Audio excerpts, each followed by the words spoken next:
Hey guys, welcome back to the Blues Lesson Series. So these next two blues riffs we're going to look at are going to involve some double stops, a little bit of barring, only barring just a couple strings, and maybe some shifts that will feel a little bit more difficult. So we're moving around a little bit more, but I'm going to bring your attention to a shape that is going to be recurring. So this is a 1-3-5 triad. This is an A major chord right here. I have A, C sharp, E, and that's string 4, fret 7, string 3, fret 6, and string 2, fret 5. So just 3 notes there. That's where both of these are going to be revolving around. And then of course for the D chord it's going to be same shape, but we're going to base this all off of the same chord, which will be like the E type bar chord here. So it's going to be 7, 6, 5 fretwise for the A chord, and then we're going to shift it all the way up to 12, 11, and 10 for the D chord, and then 14, 13, and 12 for the E chord. So it might be a good idea just to kind of play through the 12-bar blues form with those little triad shapes so you can visualize them a lot easier. And those are really good shapes to have down very well because you'll get a lot of use out of it. So the first one, it's going to be syncopated. It's coming in on the and of 1.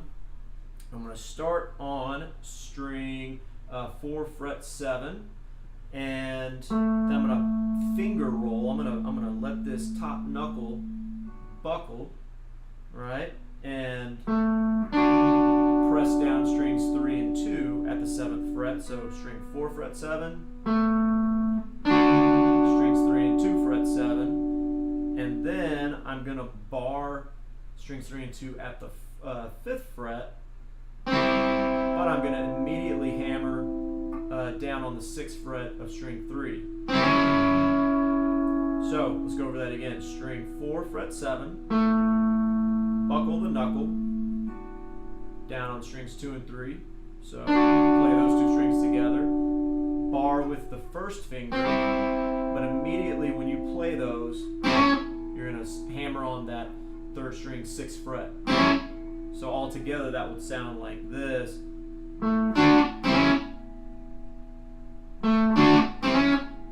And it's going to be the exact same thing built around the D triad and the E triad. It's a nice little riff, nice little double stop riff. All right, let's try and make it all the way through. Here we go.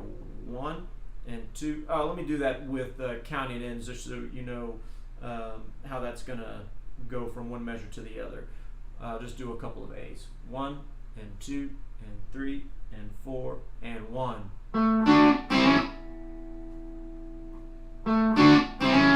So there's a lot of resting time in there, and I'm articulating all of those notes pretty short.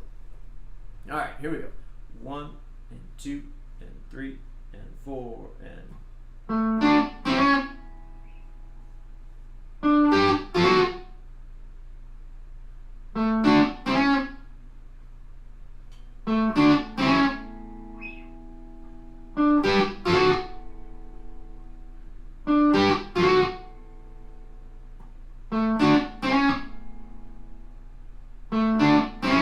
here's E, D, let's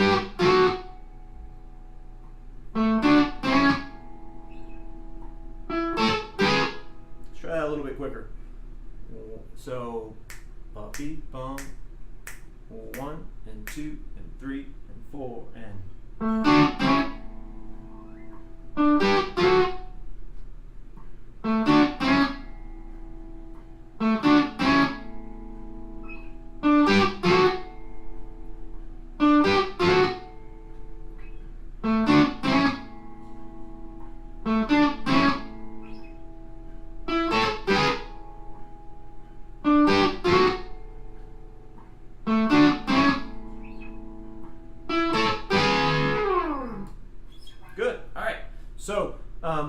around with how you get those double stops, those two strings at once, and feel that idea of that knuckle buckling. That's a great way of getting your notes more connected and legato, you know, so you're not hopping from one string to the other, and you can do it more seamlessly.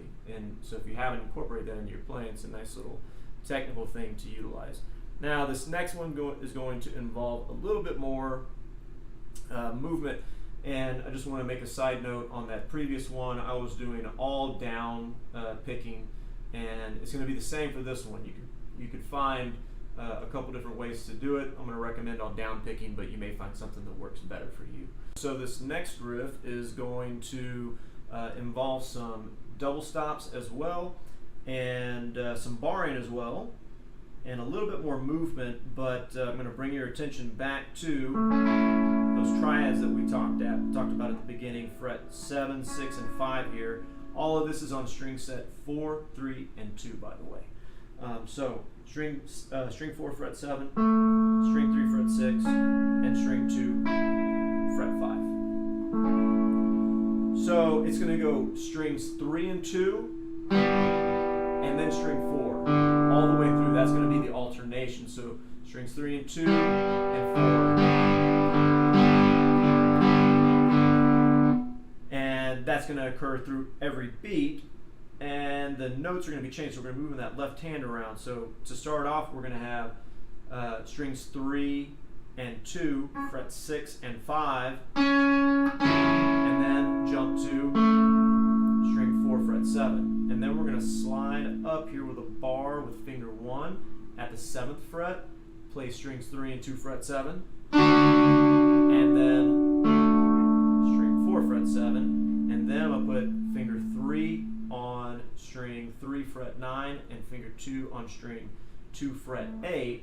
Play those two strings again, and then back to string 4, fret 7, and then back to your bar here, playing strings 3 and 2, fret 7, and string 4, fret 7. So all together that will look like this.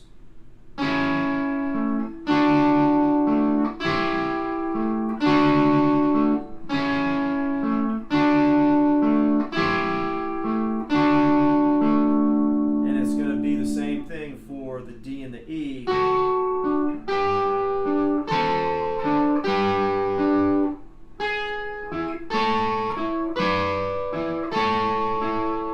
Alright, here we go. Remember, I'm using all downstrokes there, so if that helps you, use it.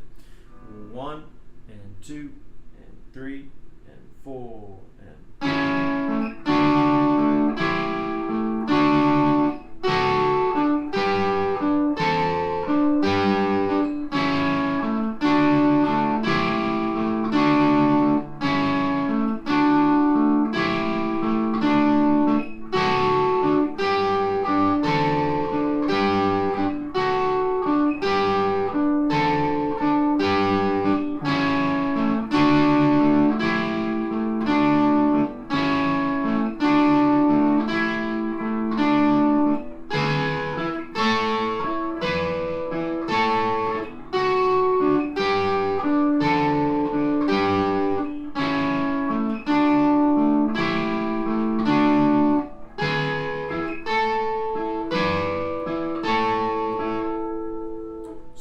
those shifts carefully. Remember, keep your eyes going ahead of where you need to be time-wise, and just be locked on that position. Know what finger you're going to use. Visualize what strings and fret numbers you need to be on.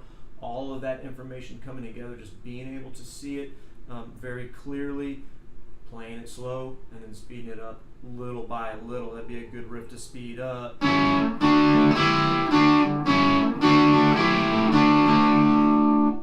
There's some tricky little things that are happening with the hand. You know, you want to be able to get that bar down quickly, and then get fingers 3 and 2 down, and not, you know, have them open up, and grab the wrong strings, and then just this kind of short little punchy stroke.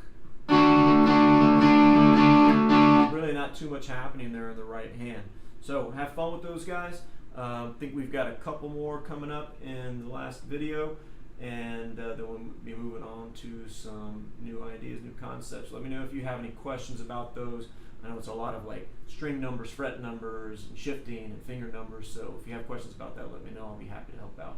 Thanks a lot. See you in the next video.